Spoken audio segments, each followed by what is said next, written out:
Uh, David, is water wet?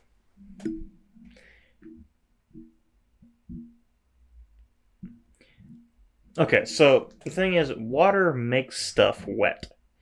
But the thing is, so if you have one water, I don't think it's wet. But if you have more than one waters, so if you have like two waters or three waters, then I think they make each other wet. Yeah. So that's an interesting thought. Is does water make water itself wet, or does it just add to itself? All I actually know is that if you water water, it grows. Hey, we need to make a product that's just instant water. All you have to do is add water and stir. If you boil water and freeze it, you can There you save it go. for a rainy day. David, let's There go you go. ahead and get into this episode. You are listening to X Wing Radio. That's right, everyone. I don't know what to call you still. Rebels, I guess? I don't know. I'm David, that's Wesley, and this is X Wing Radio, your weekly broadcast from a galaxy far, far away.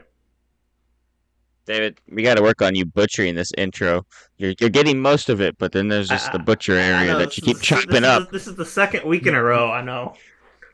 To be fair, you did spend close to at least a year and a half, if you include what we did with Down the Rabbit Trail, saying "Welcome back, explorers." So I guess we give you a little leeway with it. But anyways, David, I'm gonna ask you a question, and I'm gonna make put parameters around this question so that you answer it in this certain way. I'm not looking for a certain answer, but I don't want you to answer part of it. So we both watched The Acolyte this past week. There's a lot of That's an assumption. David. It is, but I'm hoping that I'm right. Anyways, there's a lot of discord on this episode. A lot of people didn't like it, and there's a specific reason why a lot of people didn't like it. There's something that we will get to and talk about within this that people didn't like. That aside, and I know you know what I'm talking about. Storyline wise, what did you think of this episode? Lore wise, forget the lore right now. Storyline wise, what did you think of this episode? It was all right. It was kind of just. I know we complained about this with Bad Batch a lot, but it almost was just a filler episode because, like, honestly, not that much happened. I mean, okay, Mm-hmm. you've got the reveal at the end. Mm-hmm.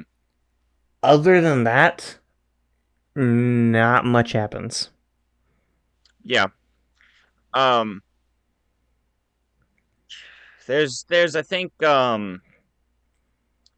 yeah, I'd agree with that. There's not really that much that actually goes on storyline wise here, besides Now,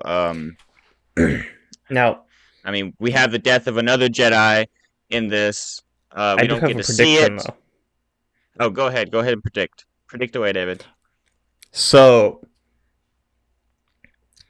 the May's friend, I don't remember the character's name. Talking about The Yord, or are entire you talking about the Jedi guy? uh no, the guy who like is Oh, traveling with her. May's friends, not Osha. I'm saying Osha's. But Yeah, anyways, yes. The guy who's with her. I know who you're talking about. Yeah. yeah. Well, okay. First off, I can't remember the character's name. I can't even remember the actor's name. I just remember him from The Good Place. So all I Yeah. can think of him as is Jason Mendoza. Yeah, I've seen this stuff about him in The Good Place, so I've never watched The Good Place. I've heard I need to, so we'll put it on the list. But I didn't know apparently he was in that, and I have no idea what the actor or the character's name is. So we're good. Yeah. We're on the same page. So I'm just gonna call him Jason, even though that's his character in The Good Place. I'm just gonna call him that. I think his real name is Manny something. Anyway, Yeah. um, anyway, so it feels like they were hinting at it, so I'm just gonna call it. It could be misdirect, but Hmm. the level of writing in this show, I doubt it is. I'm gonna call it that he is actually the Sith Lord or whoever is the red He lightsaber he's wielding. he's the guy in the mask, is what you're saying. Yeah, yeah. Um, I do want to get to your point about the writing in this show. But yes, that is a theory that I've seen. I do like it to the extent of, you know, the bumbling fool being the powerful Sith or powerful one or whatever. It makes a lot of sense, but I also feel like so there is, and I really want to know what your thoughts on this are, and you can disagree with me, but there's nothing grand or crazy that they've written so far, right? Um, the story has been mediocre to good at best, right? But it's not the worst thing ever. I mean, David, we sat through the sequels about Mm-hmm. 2 months, two through 5 months. I don't know. It's been a minute. Anyways, Rotten Brain Cells. We sat through the Christmas special. This is not anywhere close to the worst thing Star Wars has put out, nor close to the worst thing that Disney Star Wars has put out. But people are hating so much on the writing of this show.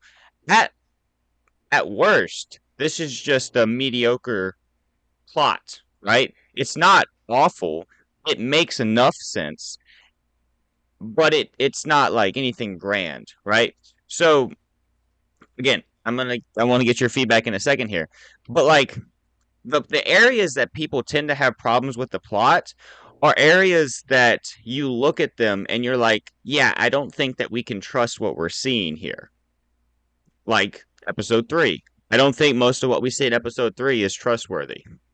So there's a parallel to that. I saw a theory where it talked about how you know how the first two episodes were I don't remember the name of them, but they had like two names to the episode.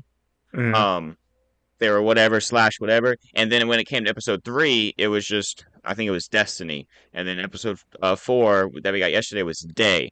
So I saw a theory where it said, what if like there's two stories, two sides to the story, or two stories within episodes 1 and 2 that we're getting. We only get part of the story in episode 3. We only get part of the story in episode 4. Episode 5 is the second half of the story. So, like, you get day. Well, maybe the next one's like night. And then episode 6 is the second half of the story for episode 3, which I think that would be kind of cool to parallel it and have an interesting naming convention and then have a reason for it down the line. So I do hope that that is what they end up doing. Where they show it where it's like, hey, this is half the story, this is half the story. But that being said, like I don't know why, and you can explain this to me or you can agree with me. I don't really know, but I don't know why everyone's hating so much on the story of this being so bad. Like it really isn't bad. At worst, it's just mediocre. Like it's just another it's just something else we've seen from Hollywood because nothing new is in Hollywood. So So, okay, maybe I'm missing something, but what are your thoughts on this? I think a lot of it does go back to the fact that people are just kind of fed up of and I know we talked about this, we touched on this last week, but the political narratives being pushed in Hollywood now, and this show is leaning into a lot of that. I think that's part of it. Um, it also might be just people are just done with the lazy writing we've been seeing out of Star Wars lately. Which I'll give you that. Like honestly, the overarching story for Bad Batch season 3, might even be worse than, more worsely written. That's not a word, but I'm gonna go with it. More worsely written than this, but I will give just I'll give this enough credit to say that I have for the past couple weeks been interested in the next week's installment, in the next episode. I've been interested week to week. I'm interested to see what happens next week because it's leaving me with enough suspense that I'm interested. Bad Batch hasn't done that. Like I've been interested in like the overarching plot, but after getting disappointed so much and then like them being left with nothing, like having so many filler episodes, it kind of just crushed that by the end of the series. I mean, I think you and I talked about it. We we stopped recording and went on a month break right after Bad Batch, uh, right before Bad Batch ended. I don't think either one of us watched the episode until like right before we started recording again. Like it just oh, I wasn't didn't. interesting Yeah. enough. It just wasn't interesting enough to keep up with. Well, I think this has and to that enough point interest.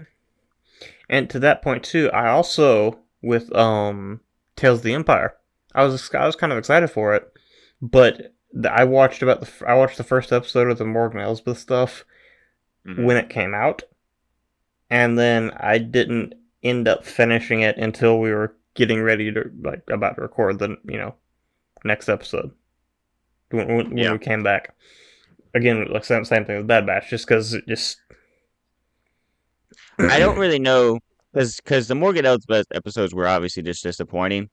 I don't really know if it was better for them to put those first or if they should have put those last. Because do you want to have a good bang at the beginning, pop at the beginning, and then putter out, or do you want to have a slow start and then not that obviously not that the Barris Offee's episodes were like that crazy good, but they were the better half of the six episodes. Um, I mean, okay, so but comparing that to its counterpart, of course, Tales of the Jedi, I was interested with everything Tales of the Jedi, even the Ahsoka episodes, which were the slower episodes, which didn't yeah, really have a lot of stuff to them. hmm I was interested. I think the most interesting episode of the Ahsoka ones was the one that took place when she fought the Inquisitor.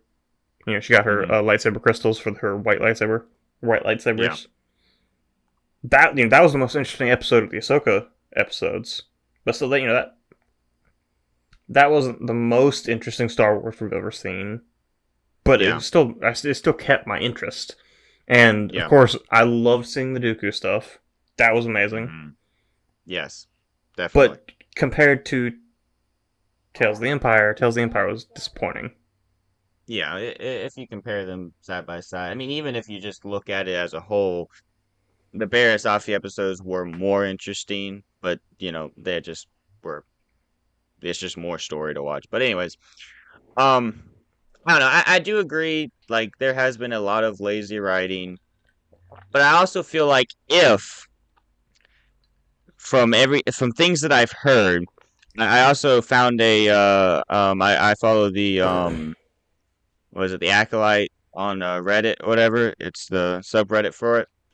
Mm-hmm. Um, and on it they were showing some Twitter is what it's called. Anyways, some Twitter posts from the writer of this episode and episode 5. I don't look at it enough to know if this person had enough any impact on any of the other episodes. I just know that she wrote these episodes. I think it was a she. Anyways, they wrote this. I don't know who the name is, but anyway, so they were doing a question and answer thing. So people were asking them questions, and if they one, I do want to point this out. I don't know how high Star Wars fans are on Dave Filoni anymore, at least.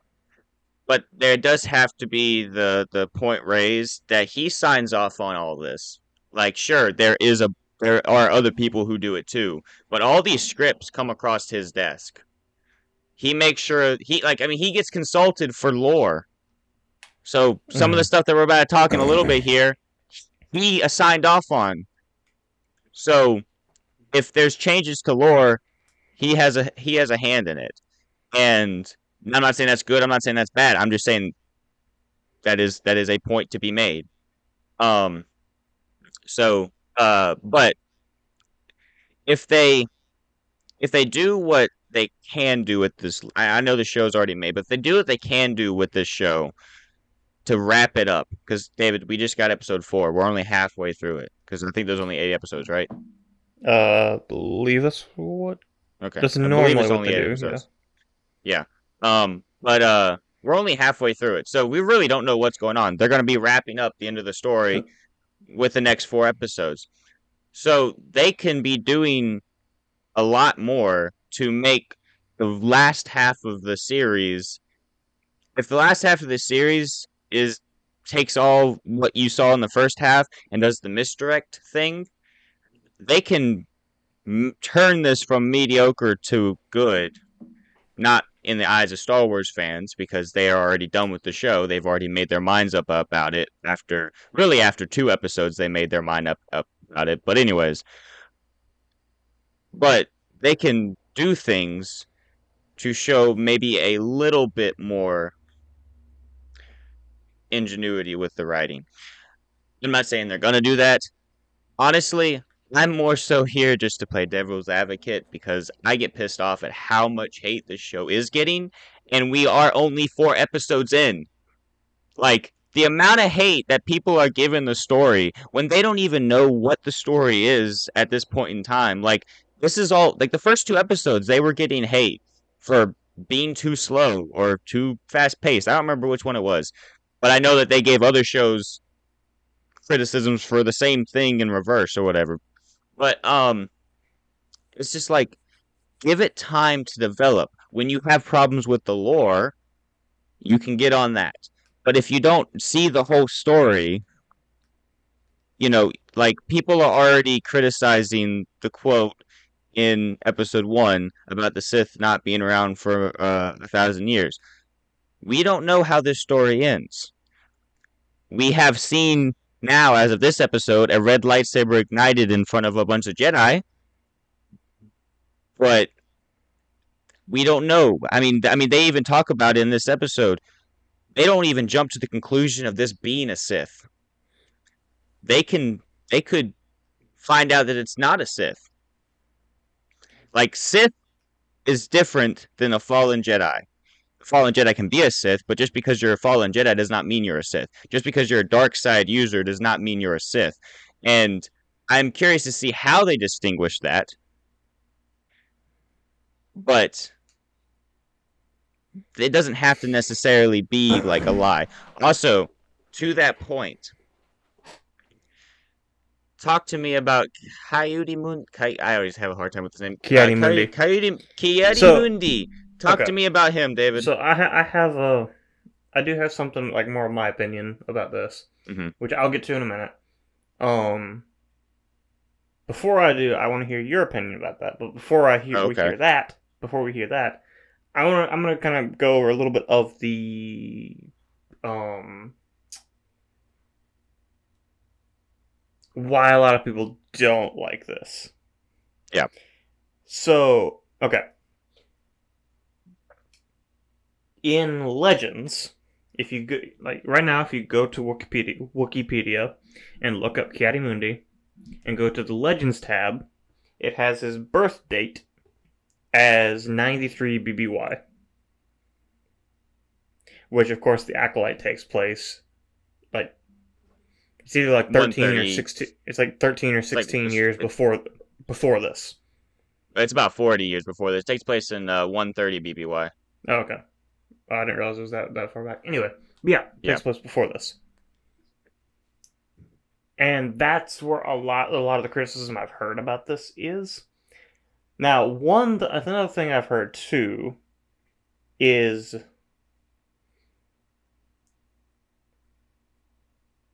the fact that, if there is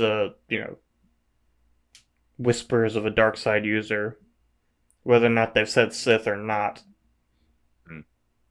Kiadi was the one in episode 1 who said the Sith have been extinct for a millennia. Yeah.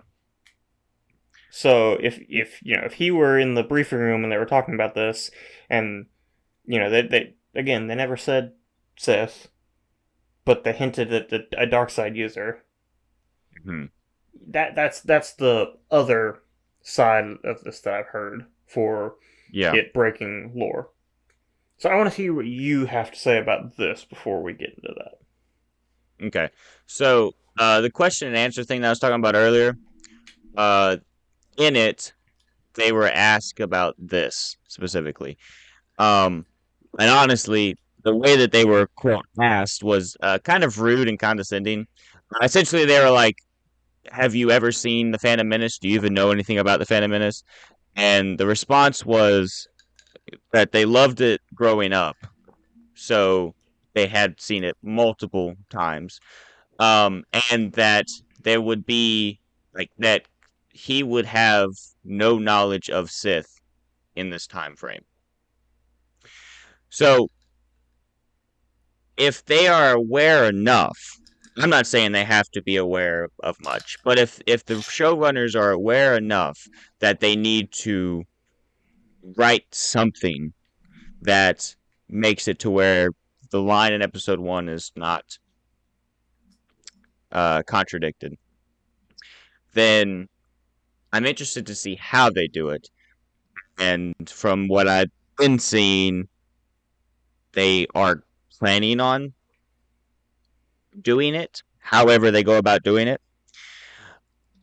I'm not going to come to the conclusions of the episode one being contradicted until we see episode eight. Until this series is wrapped up, I'm not going to really touch on that too much. Now, uh, Katie Mundi's character being in this, in and of itself, not necessarily him knowing about the Sith. I mean, he could be around here, even be about this part of this council meeting, and if higher up Jedi cover it up to where maybe he's not aware of it, then there is a possibility that I feel like that's a little lazy. But if they do that, then that's a way. But anyways, um, him being alive at this time. So when I first saw the episode, I was like, "Hey!" It was kind of like the Leonardo DiCaprio, like, "Hey, I know that." So that was kind of like neat. And then they showed it in the credits that it was actually him. Now in the background, a little later, they show on the mission they show a character that looks awful lot like Plo Koon. Now he's not listed in the credits as Plo Koon, because there obviously wasn't really anything to list as, because he didn't say anything, and he also ignited a green lightsaber in the fight. So unless Plo Koon is collecting lightsaber colors, as far as I know, he only has the blue and the yellow one. Yeah, that's so that But that would maybe mean he's had all three. I would say maybe he has a green one, and then maybe he's the Sith Lord and he has the red one. But he just has the rainbow of and that just tie into all the gay stuff that they've been doing. But anyways, um, don't do that to Plo Koon. Plo Koon would have been alive at this time. But anyways, I looked into the character and the species after this because I was curious. I don't really know that much about Mundi, and I know of him and I know a little bit about him, but I don't know a lot about the lore of his character. So I looked into it. So apparently the lifespan is around 65-ish years. I think he dies about 70, 75, somewhere in there. So this is very similar to human lifespan. So Acolyte takes place about 40 years before he's even born. He has to be at least 20 or more. So he's at least 60 years older here. At least 60 years older here, probably more, which would place him at about 130 when he dies in Revenge of the Sith. I don't know. There's not. I don't think that much. I don't know how much in canon is about his species, but they're rewriting his species if they're doing this. Um. So So okay, I don't really know how I feel about that. I don't.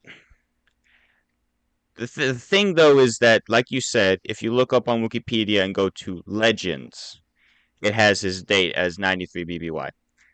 Legends, because Disney Star Wars said none of that is canon, they can rewrite, despite many fans' disapproval of yes. it. So they So can do this, I don't really know if I have too much of an opinion on if they do this, besides the fact that they are tainting the source material more than they should, could, or have to. Like, they don't have to have his character in this.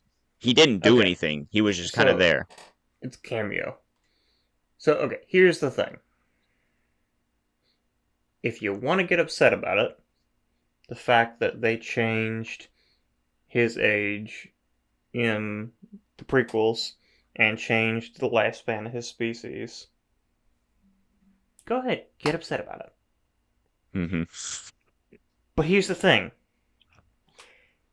Disney already basically said F you to everything Legends. They already decanonized it. Yeah. They did that in when was it 2012 when they bought Star Wars. It was a little while. Yeah, I don't think it was right away, but yeah, it was. It wasn't too long They after. already did that. So you're fighting a battle that Star Wars fans already lost. Yeah. The Now, biggest thing with it, the biggest thing with it to that point is if like we're we you and I, this wasn't recorded. I got to remember that. Uh, we before we started recording, we're talking about our schedule and what we are going to be talking about upcoming months into the rest of the year. We have a lot of Legends books that we are going to talk about. We are talking about them because they're really cool stories about really cool characters that we want to talk about. And that's the point of media is why do you become a Star Wars fan in the first place? Because you like the characters, you like the story. If you're not enjoying what's coming out new, you don't have to watch it. You don't it doesn't matter. You can most people nowadays that are Star Wars fans don't consider Disney Star Wars canon. Most people don't even care about Disney Star Wars because of how bad it's been the past couple of years. So they go and they read the old, the Legends comics and books and series, all that stuff. And that's fine because Star Wars is what you want it to be. So at least be civil when you don't like it. But anyways, continue, David. basically, what I was gonna say is to the point of his age stuff. I really don't care. Hmm. I don't. I understand why people do, but it that just seems like a secondary issue here. Now, Yeah. if they don't explain this thing of like the cover up with the Sith Lord or whatever, that I have a little more problem with. But to your point, Yeah. we still have 4 more episodes left. Hmm. I'm not gonna. Also, that I'm being not said, gonna. too. Sorry. Go ahead. I'm not gonna jump all over it just for that yet. Now, if we get to episode 8 and they haven't explained that, I'll get on board. But Yeah. Yeah. I mean, I will fully endorse trashing this show once we get episode 8 and we have the full story. Like, but before that, there can be problems with it. But don't go over here saying that it's the worst thing since I don't know. There's been so many other worse shows. Like, I mean, honestly, if you look at much of what Disney's put out in their show library the past couple years, there's very few things that are really good. Now we're going to talk about one of the really good things, but in a second here. But just give it some so time. Like, so one thing too that point I've made before, and talking about this reminded me of a quote from Sam Witwer. mhm, So it was actually something that Dave Filoni had told Sam Witwer, because apparently he was doing voiceover work. I don't know if it was for an audiobook or whatever, something Star Wars related yeah, that isn't. I don't think was necessarily canon. yeah, And Sam noticed in whatever he was voicing, there was a continuity error with canon Star Wars, and he goes to Hmm. Dave and he's like, "What should I do? Should I leave this project? What kind should I do this?" And Dave Filoni basically told him, "No, look, it's good to have different opinions about this kind of stuff. In all reality, yes, there is a canon Star Wars, Yeah. but you don't have to accept that. You don't whatever Mhm. Disney says, you don't have to accept as canon Star Wars." Yeah. And that's really the biggest point is that everyone makes their own canon. It's not clean cut as a lot of things are. Star Wars is not that way. I mean, you know, uh me and Sarah have talked about this before with the comparison to Lord of the Rings. Um, Lord of the Rings was essentially like it was all written by one person. Like all the extra stuff and all that. Like it's all one man's work. Star Even though Wars, even though a lot of the later stuff was published by Tolkien's son, Christopher Tolkien, it was still J.R.R. Tolkien's writings. yeah, yeah. And in the case of Star Wars, it's one man's idea, one man's universe, and a lot of it pre-Disney buyout, so he approved, but it was many, many, many people's Okay, stories. but I don't know if I mentioned it when we've been recording, but I did mention it earlier to you when we were talking about the schedule, because one of the book series we're actually going to be talking about later this year is the Thrawn trilogy by Timothy Zahn. That's actually a good example of that because George Lucas really didn't have any create. I mean, really didn't have any creative input into those books. It was inspired by the original trilogy. It was inspired by George Lucas's movies. But Timothy Zahn literally just bought the licensing rights to use Star Wars from George Lucas and wrote his own books in the Star Wars universe. And that's what a lot of Legends was. A Hmm. lot of Legends was just people buying the licensing rights for Star Wars from Tolkien, or not Tolkien, Wrong George guy. Lucas. George Lucas to be able to use the Star Wars name to make a Star Wars story. Yeah, and I think that's one of the but the I don't know, one of the beautiful things about Star Wars, I guess is how I'm gonna say it, is like David, you and I grew up playing Star Wars. We could, and I don't really remember many of the stories that we went over, but we could have done that and essentially in our head said, "Hey, this is part of my canon," because in no way does it contradict, you know, normal Star Wars. Like Star Wars is what this is the stories that you make of it, you know.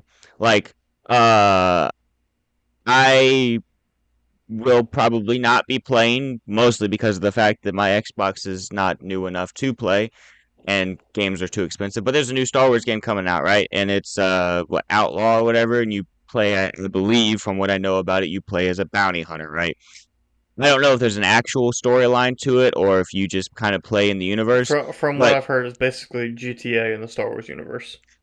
yeah. So like if it's a thing where you can essentially do your own you can play your own story out there, if that is the case, then for the most part it's something that you can do and everyone can do differently and it really doesn't matter because there's so many people and so many living creatures in the Star Wars universe that unless you blow up the Death Star 4 years before it's supposed to happen, it really doesn't matter.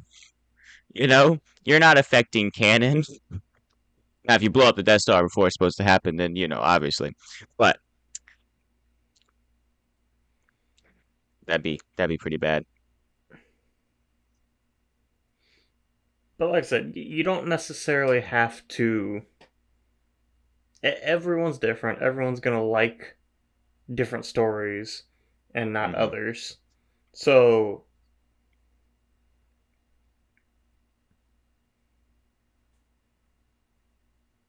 you know, it is kind of subjective, but Yeah. I don't know. I feel like we've talked about this before. We're kind of just beating a dead horse here, but I think the problem, David, with us is that for the most part, well, not for the most part, David, you and I are pretty laid back, especially when it comes to most of our opinions about this.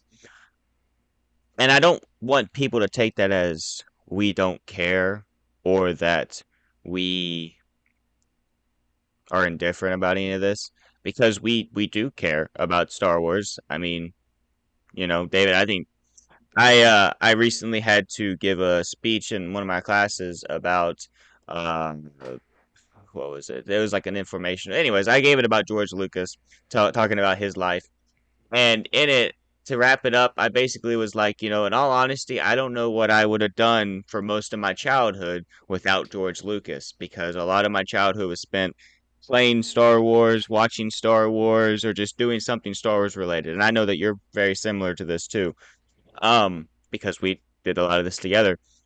But it's like, you know, Star Wars is something that I love and something that I've grown up with and something that I hope to pass on to, my daughter, and it's when she becomes of age, what's that going to be like 2, 3 months? Anyways, um, but you know, but there's just so much to it where Star Wars fans are so very toxic and it gets a little annoying, and we're gonna give our opinions because this is our podcast and who's gonna stop us.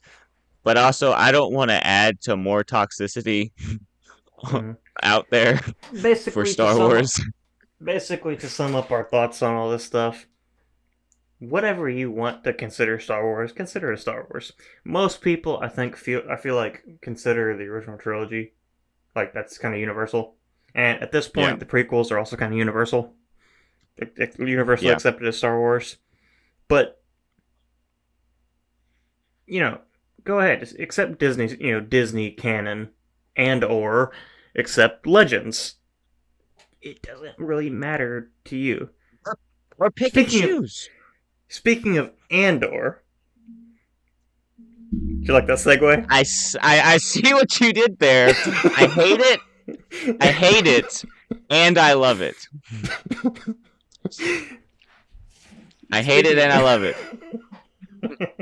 of, I All thought I of gotta that. say about I that. thought of that earlier, and I was trying to figure out a way to include that in all That this. was that was premeditated. Oh, I hate it so much more. Anyway, yeah. You came into this thinking, how do I do this? No, that's awful, David. All right. All right. Well, speaking of Andor, all right. David, David, briefly about a week or two ago, I gave my thoughts overarching on Andor. You've finally finished it. David, we finally have finished Andor, so that's crazy. Well, I think But I think the title of this episode is going to be "We Finally Finished Andor," but in all reality, it's really "Me Finally Finished Andor." But you should make that the title. Me finally finished Andor. well, But yeah. anyways, David, what are your thoughts on what were your thoughts on this series after watching it? Um, I actually really liked it. So, yes, it starts off incredibly slow, but Yeah. I don't know. It was it's good. I I kind of liked getting to see some of the more like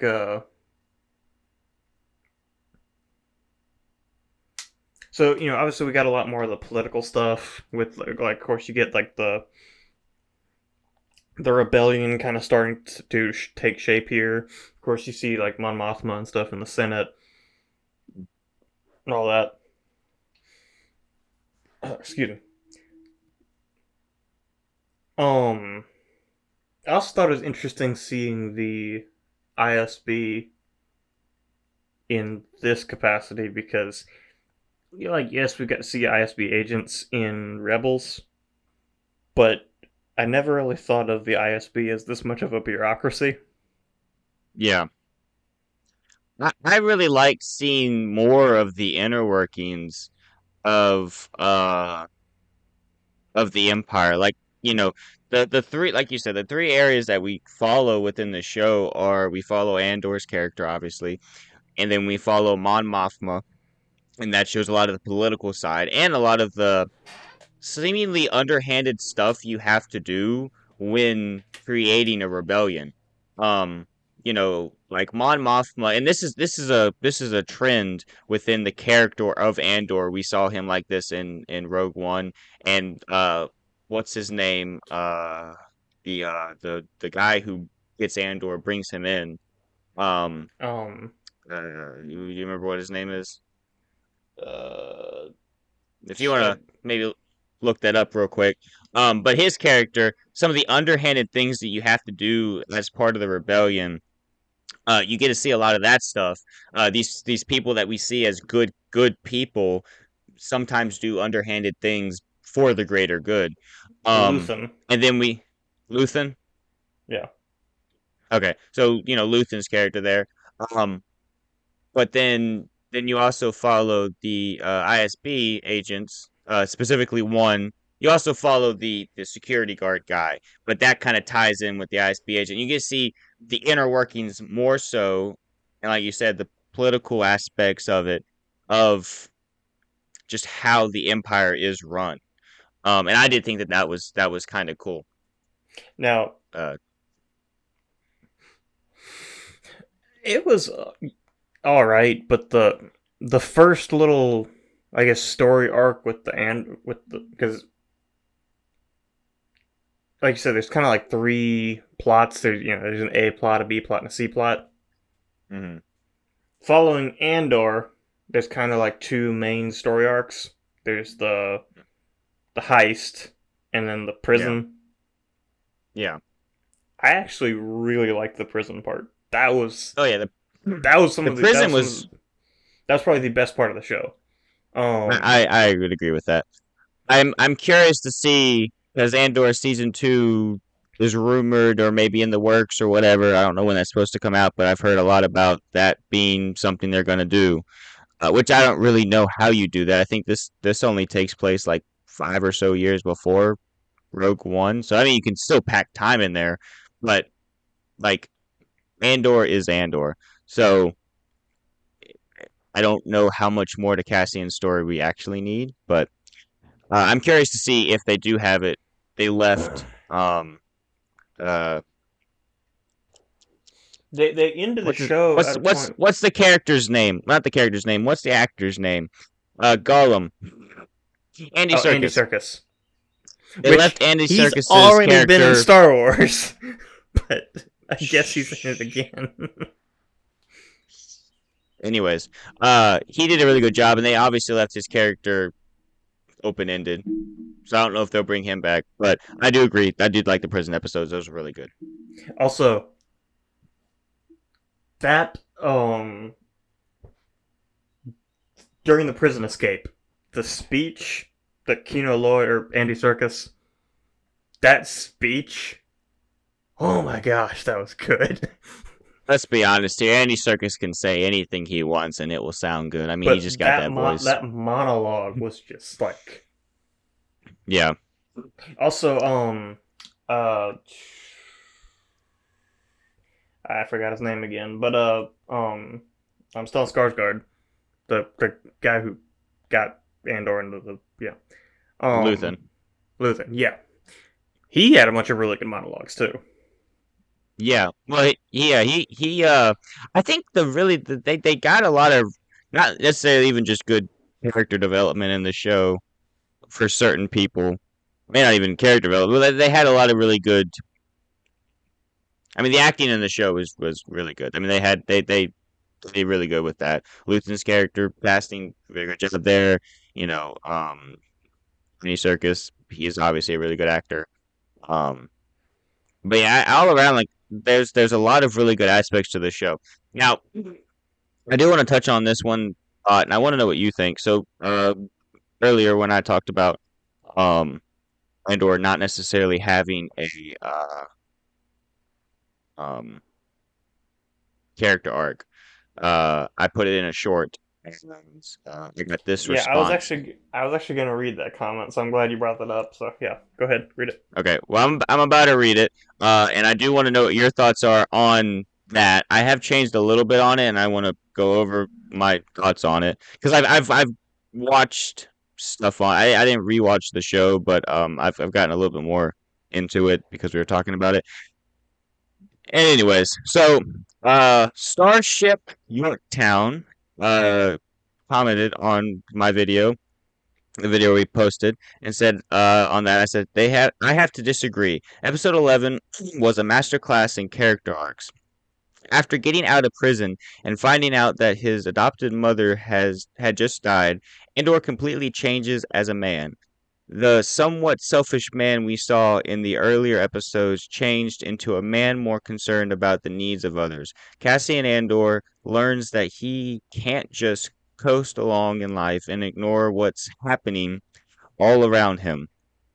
He finally realizes that he can't just choose to not care. He becomes someone who is willing to die for freedom. So, to that, I think the way in which I've changed my mind on this, I liked that little end part, um, where it says, oh, "Come on, come- okay." Um, he finally realizes that he can't choose not to care. I liked that little bit right there because he at the end in that last scene where he's with Luthen on the ship, he's like standing there. He said, "You can kill me or you can take me with you." But he's done not doing anything. Hmm. You know, Well, he's done sitting so around and doing nothing.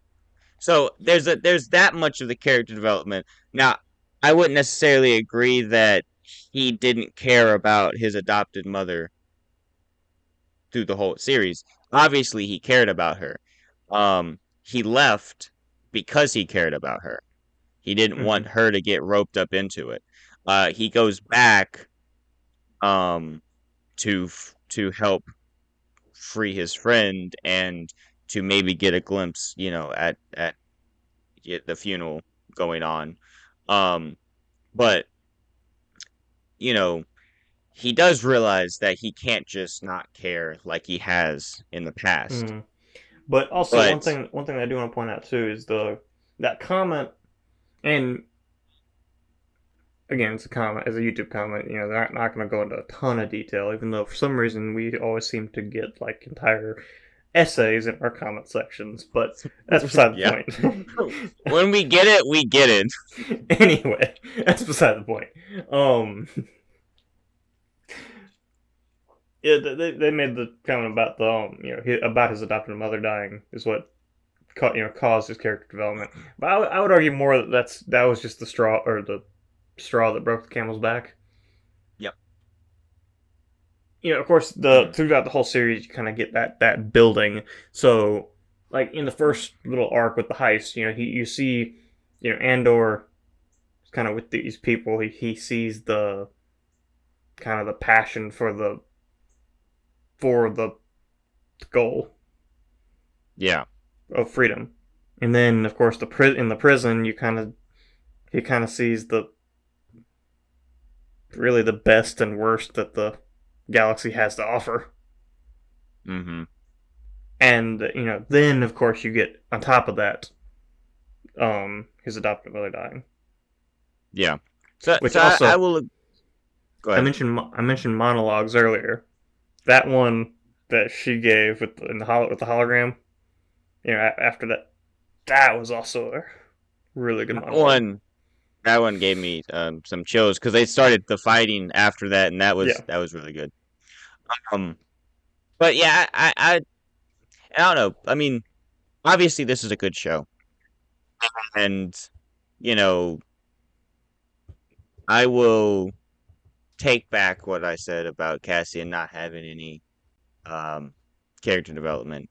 He goes from more or less he's no one of significance. He can't do anything about the Empire, so why care? Kind of like uh um Han? nope, No. no. You're supposed to know, David. Kind of like Jin in Rogue Oh. One. You know, it's not a problem if you don't look up. It's kind of the mentality to actually this is a pretty big deal. I may not be able to do much, but I'm gonna do what I can to ending up being able to, be a huge turning point for the rebellion. Um, but this is Cassian just essentially going to care. I still will say, besides giving us more lore of the character and a little bit more inner workings for the beginning of the rebellion and a better look at honestly a little bit better look at how evil the empire actually is. I still don't see the point to the show. As good as it was, I don't know if it had a real point because Cassian's character is dead and the next thing we see him in. So, we know where he's going. We know where he ends up as a character. So, in all honesty, you can only give him so much character development, no matter how many seasons of Andor you do, because we know where we pick up his character in Rogue One. And he is a part of the rebellion, but, he's still. I feel like it's been a while since I've seen Rogue One. So I can be misremembering this and be completely off in what I'm about to say. But I feel like when you pick up on him in Rogue One, he's not necessarily at the point where he's willing to be the one to make the sacrifice, like, of his own life. He wants to do something to take down the Empire, but it's not till like the end that he's like, it's okay if I'm the one that dies in this instead of, him killing off his informants to cover his own tail, kind of a deal. Now I can again be misremembering that and not be thinking about certain points in his character development in that movie, but the point being made, he only can go so far because of where he is in Rogue One. Also, can we just talk about the fact real quick that the Empire had an active manhunt for Cassian Andor? Like, at this point, he was like one of the most wanted people in the galaxy. And he was already in Imperial prison. For something I he mean, didn't hey, even do. that's that's the government at its finest. Um, you know, but yeah, yeah, that's true. That's true. I just found Also, that can we funny. can we can we also talk about the fact of why there was a manhunt after him? Like, okay, I get that it became more of an issue once he, escaped the town, but like sure, he killed two officers, but let's be honest, it's not like this has never happened before. Like they weren't even imperial officers. This is a security agency that's contracted out for the system. So, like, the reason the Empire really got involved is because there was, like, essentially just fighting, you know, going on. And I guess they pinned it on Cassian. But, like, still, you would think that the Empire would have bigger things to deal with than this. I mean, Like, okay, they know about a building rebellion. So maybe this guy's involved with it. Maybe okay. he's not. You But would why deal think with one guy? that the Empire honestly really shouldn't have cared about these two, contracted out uh security agents or officers or Yeah. whatever. Hmm. I think it probably would have made more sense if somehow it would have been an ISB agent. Then the ISB Yeah. would have taken that personally. But Yeah. which I'm also kind of disappointed. So I've mentioned in the past that I really like this time in Star Wars history, especially like the Inquisitorius and stuff.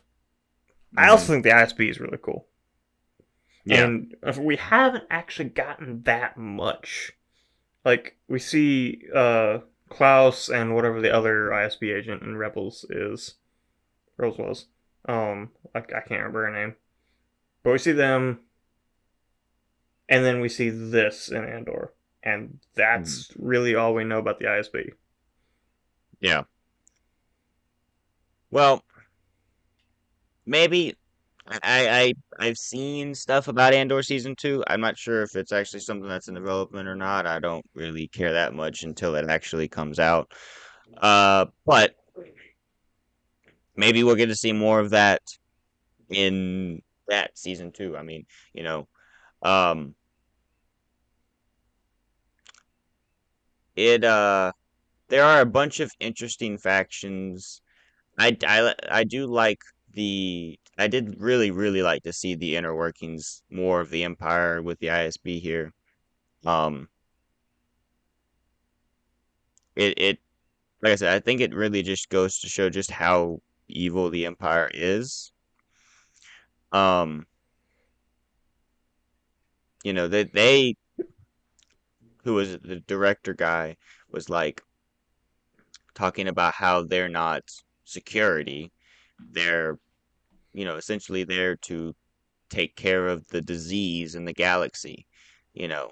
And that's an interesting take on how the Empire views specifically the rebellion, but any people like that in the galaxy, like they see them as a disease that needs to be, you know, gotten rid of because it has a chance of, corrupting the rest of the system.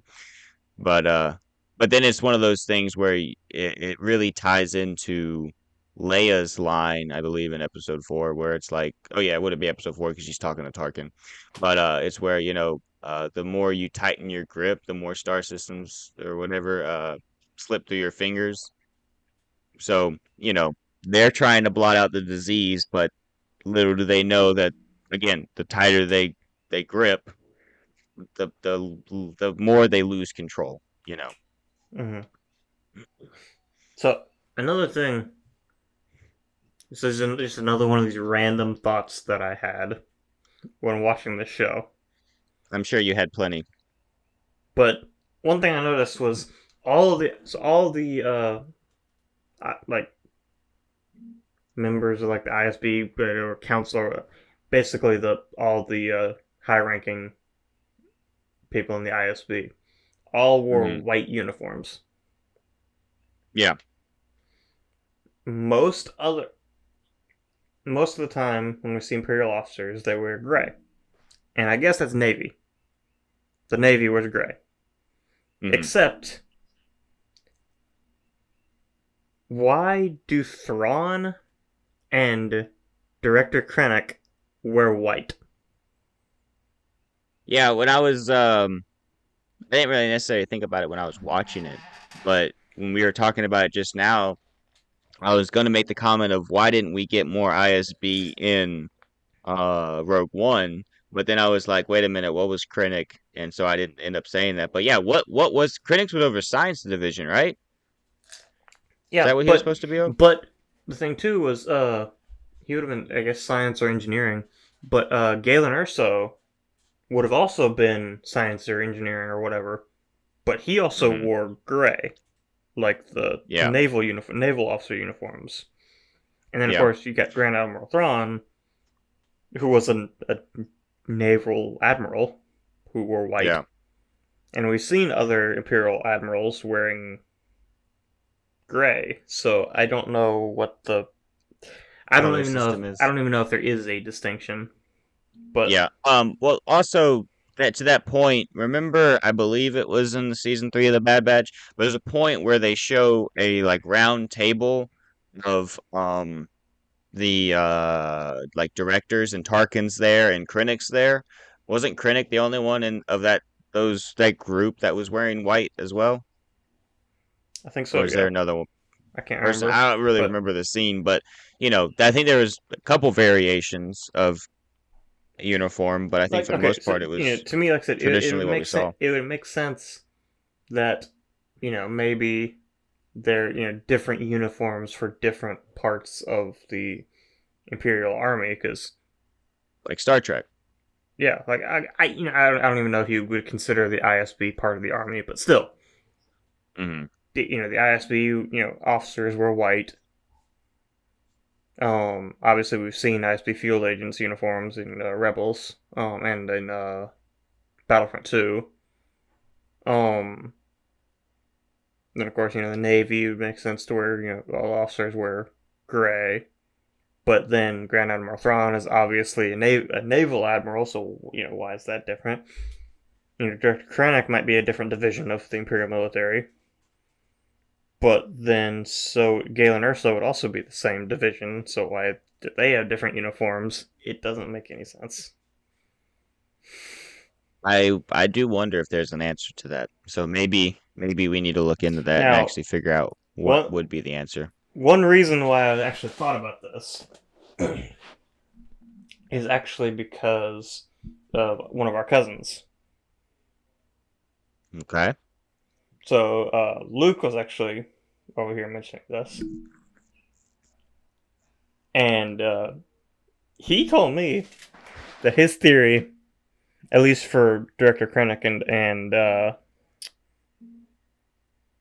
Grand Admiral Thrawn, is the fact that they were both over engineering projects for the Imperial military. Because I forget what the ship was, the Tie Fighter or whatever, the experimental Tie Fighter in Rebels. I forget what that was, but Thrawn was obviously kind of heading up that project, and then Director Hmm. Krennic was heading up Project Stardust. So But I wonder what that would have to do with uh them matching ISB, you yeah, I know? don't know. I don't know Um if the ISB thing is just a coincidence or what, but yeah. that was just kind of interesting. Well, But I'll say this, if Luke is not aware of an actual reasoning behind this, there um probably isn't one.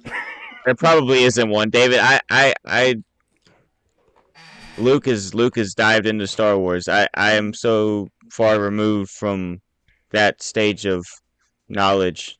Uh,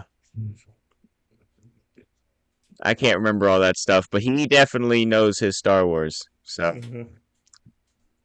props to him. But yeah, if he doesn't know of it, then there probably isn't an answer for it. So maybe we shouldn't waste our time trying to figure it out. Yeah. Yeah, maybe not. But he mentioned that, and then that made me think of the ISB stuff. So that's what I was thinking about it when I was watching the show.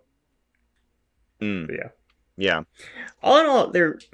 I know we do this a lot. It seems like, but there really isn't much to talk about with Andor. I mean, The, the it hard was a thing is The hard thing is with this is I feel like we would definitely have a lot more to talk about. I mean, we spent a long time talking about Acolyte. There really wasn't that much more to talk about with this episode. But when we talk about it week to week, one, it's a little more fresh in the mind. Two, there are more thoughts that might pop out episode to episode as opposed to seeing it as an overarching series. Um, so, when we watch it like this, obviously I watched it about a month ago and you finished it up this past week, so it's a little fresher in your mind. But, there's a lot of things from this that, I know I liked the show and I know watching it once I got into it, I was plowing through the episodes because I was just like, I want to know what happens next. But, you know, as far as an overarching story, there's not that much more besides I guess we get the idea of how Andor gets involved in the uh you know rebellion. mm, Um, I but I would it, say it, maybe we do it's need to start doing more of a episode by episode breakdown of some of these as opposed to uh series season by season. I don't know how exactly it would work for copyright stuff. I've seen other people do it. Um, but it might not actually be the bad idea if we could try to figure out a way to do watch parties are more for new stuff, but essentially that kind of thing. Like Yeah. basically, we have the episode going, and then we, if we have something we want to say, we can pause the episode and make that comment there. I don't know. That might be That something to into doing in the future with some of these. Um, I've seen some stuff, and we can talk about some of that later because obviously, like you said, there's a lot of copyright issues with that. But yeah, we do need to because I have thought about us doing that. And that wouldn't be a bad idea, I don't think, with some of this stuff. But I don't know. As far as now and what we're talking about, what else do you have to add to I don't know. I thought it was. I liked it. I thought it was pretty good. Um, I understand the hype around it now. Hmm. Only thing I could say for it is maybe it should have been 8 episodes instead of 12. Yeah, it was a bit long. I mean, they're all like almost an hour long episodes, 12 of them. I mean, that's a lot to get through. And if the story, I mean, obviously, I understand the fact that, maybe there's more story to get to, maybe there's more uh plot to develop And so because the first couple episodes were a little slow. But that being said, still like, I mean, I basically, remember I got to episode 3 and I feel like I think if I'm remembering it right, I think around episode 3 is when it really starts to kind of get going with the story.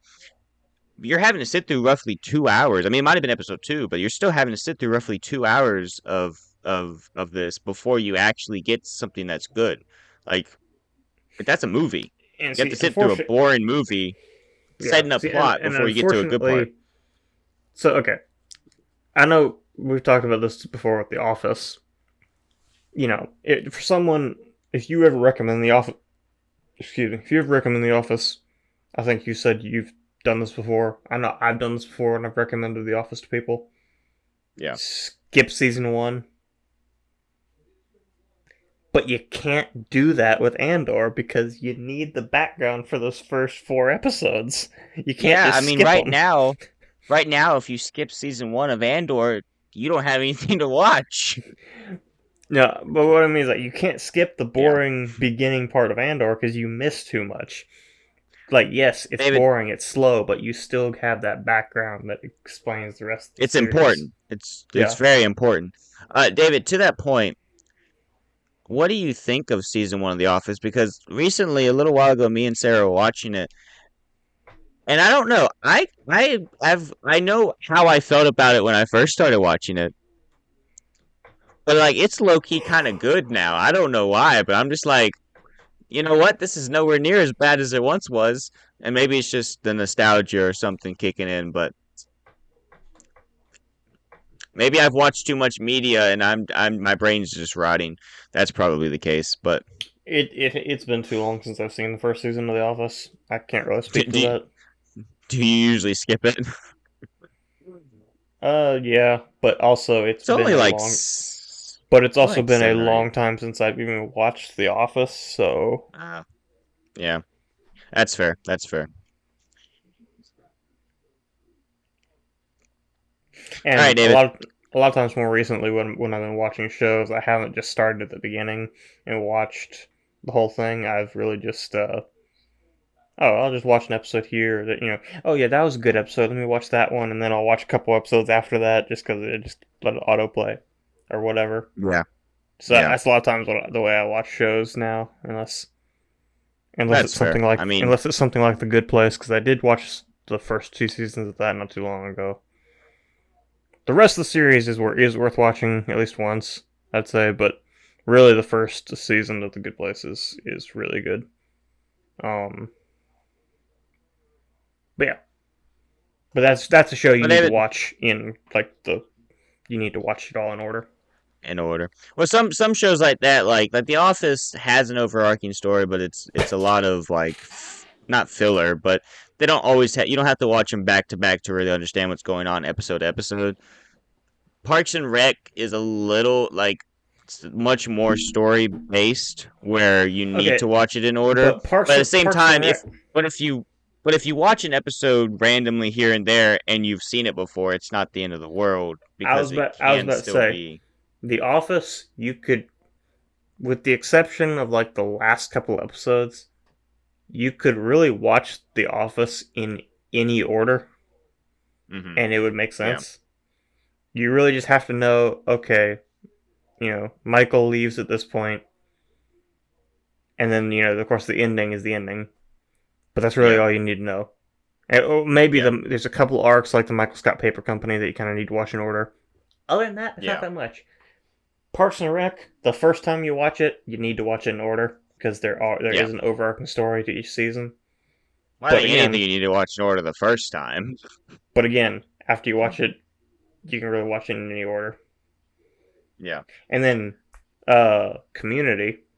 That's one series that like the first episode that I would show people is like in season 3. So I feel like Community might make more sense if you watch it out of order. Maybe there's some like hidden thing behind it all. It's like actually if you put them in this order here, it makes more sense. But I don't know. Community is a little bit like I 4D would chess, so I wouldn't be surprised if there was some like story in Community that if you rearrange the episodes in the certain order, there was a story that actually somehow made sense. I wouldn't be surprised that if would that was. I would not be surprised if that was a thing in Community, and that no one has found it yet. that would be absolutely crazy, and that'd be great. That would be absolutely great. I'm currently watching through Community. It's your set. Don't worry, David. I Give me like maybe a week and a half, 2 weeks. We'll probably be finished with it and Hmm. send it on your way. But But we're in season 5 right now, and I thought it was. yeah, I just think it's funny. There's also just the most random things in Community. Like there's also some episodes where there's a B plot where you like, unless you know to look for it.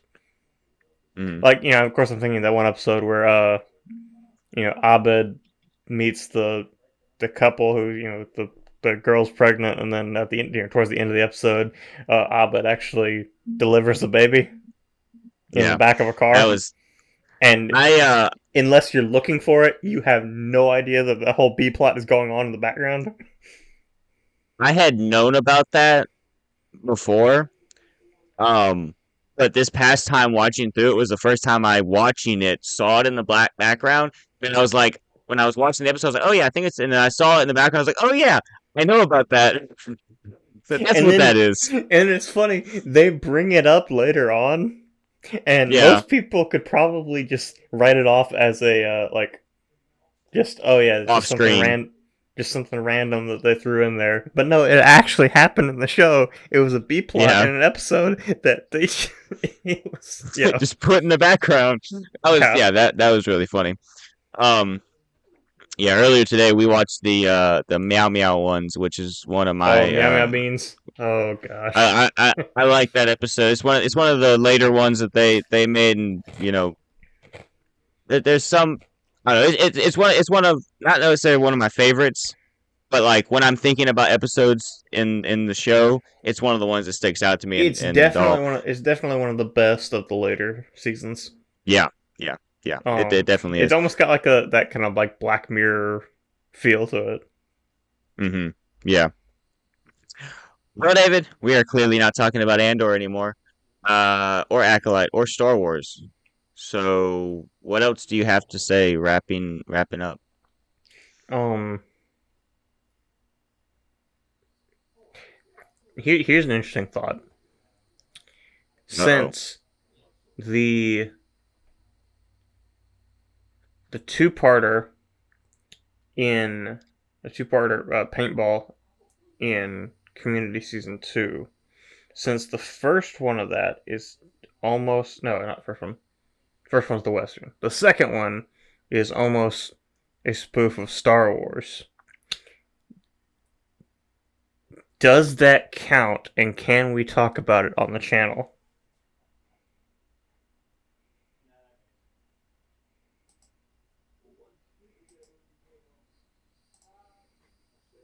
I mean, they basically have stormtroopers, and Abed Okay. is Han Solo. So, Like I was thinking about that. What's stopping us from talking about like the Phineas and Ferb Star Wars special? Because that oh literally is no, Star Wars.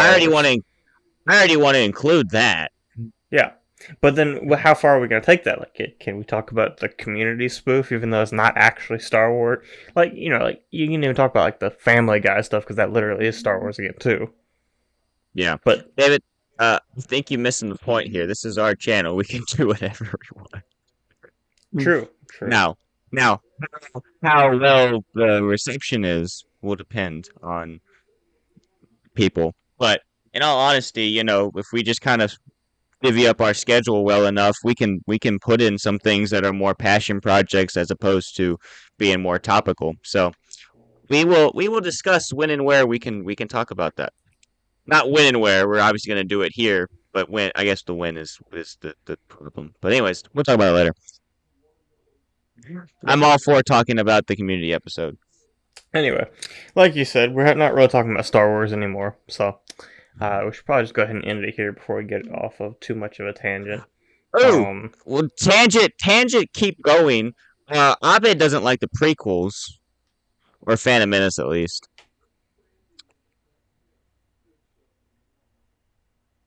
So I kind of had that little bit of a beef with him. But at the time, he was well, no, because it would have been after they all came out. So he doesn't like the prequels. Yeah, yeah. well, but he hadn't seen Disney Star Wars yet because that came out later. Oh, that would kill him. When we get the movie, I'm sure there's going to be a comment about that. There has to be. There has to be. Yeah. Anyway, yeah. Anyways, Um, everyone, be sure to come back next week where we're going to be talking about the 2D animated Clone Wars. Because I know we've mentioned that on the channel before. I mentioned certain aspects of that. Like the whole Grievous thing, which I'm sure we'll bring back up. But we'll save that for actually, next week. I'd actually rather watch the 2D animated Clone Wars and talk about everything but Grievous.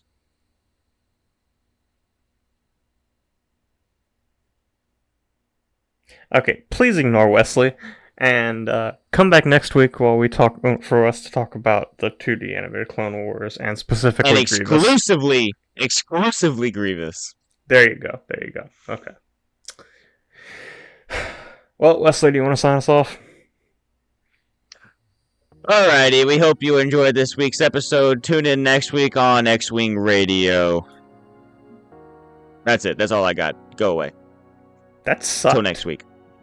You suck. You butchered the intro. I can butcher the outro. If you're listening to this, cut it off. Cut it off right now. Don't listen to anything else that's left in. Cut off now. You know what? I'm sorry if I'm sorry if you're the person that's listening to this in like headphones and doing something else and you can't cut it off or skip it because you just let things autoplay. So I apologize. This is probably gonna still be in, but go cut this off if you have the option to cut this off. Just leave till next week. We'll be back. No, I'm definitely leaving all this in. Anyway. Oh, I know you are. I know how you do these things. I am well aware. So this off. Cut at this. Not you cut. Cut it off if you're listening to this. Anyway, see y'all next week. You already said that, David.